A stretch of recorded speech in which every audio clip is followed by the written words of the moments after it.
ऐसी कौन सी चीजें रखें जिसको रखने से घर में वास्तु दोष नहीं लगता। कौन सी वो चीज है? कपूर। सर्वप्रथम कपूर। अगर आपके घर में आरती में कपूर जलाया जाए, अगर आपके घर में आरती करते समय कपूर जलाया जाए, कपूर से भगवत आरती हो, तो ऐसा करने से वाक सिद्ध हो जाता है, वाणी सिद्ध हो जाता है, यानी कि जो आप बोल दोगे वो सिद्ध हो जाएगा। और फिर कहा सुपारी। आप अपने घर में मंदिर में सुपारी अवश्य रखें। अगर ऐसा रखते हैं, अपने घर में सुपारी रखने से असाध्य रोग भी ठीक हो जाता। आपके घर में बहुत समय से कोई बीमार पड़ा है तो ऐसा असाध्य रोग भी सुपारी रखने से ठीक हो जाता है। देखो, सुपारी को पुंगी फल भी कहा गया, जो गजानन का रूप भी हम मानते हैं, गजानन का रूप माना गया। सुपारी कटा ना हो। साबुत सुपारी पूजा स्थल में रखें और नारियल का फल अपने पूजा स्थल में रखें। नारियल का फल भगवान को चढ़ाया जाए, श्रीफल भी कहा जाता है। भगवान को अगर हम सुपारी और श्रीफल चढ़ाते हैं तो ऐसे घर में दरिद्रता नहीं होगी, ऐसे घर में भगवत कृपा, लक्ष्मी कृपा हमेशा बरसती रहती है।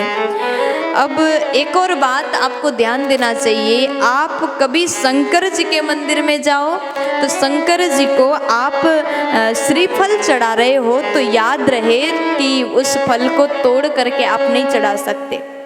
शंकर जी को हर एक चीज साबुत चढ़ाया जाता है। देवता को हम जब भी अनुष्ठान पूजा होता है तो फल को भी काट करके नहीं, फल को साबुत ही चढ़ाया जाता है।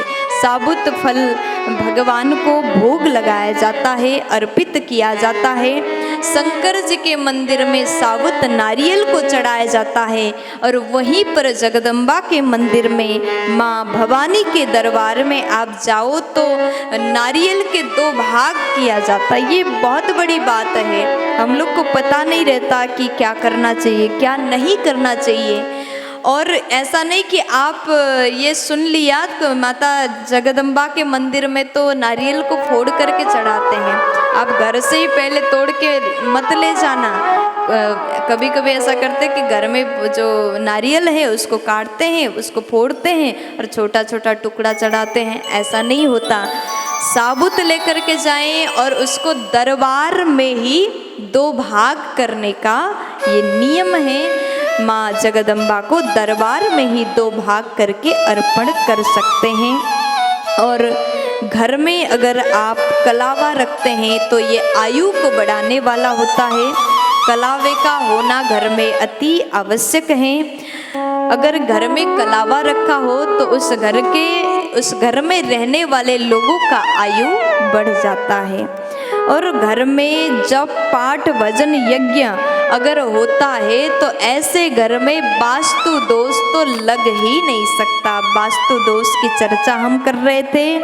कुछ चीज़ें ऐसी हैं जिन्हें घर में रखने से वास्तु दोष नहीं लगता, तो मैंने आपको अभी बताया, कपूर, सुपारी और नारियल, और उसके बाद में जो कलावा, ये चीज़ घर में रखें। जब पूजा पाठ ध्यान अनुष्ठान यज्ञ आदि घर में होता है, हवन होता है, तो ऐसे घर में वास्तु दोष कभी लग ही नहीं सकता। प्यार से बोलो राधे।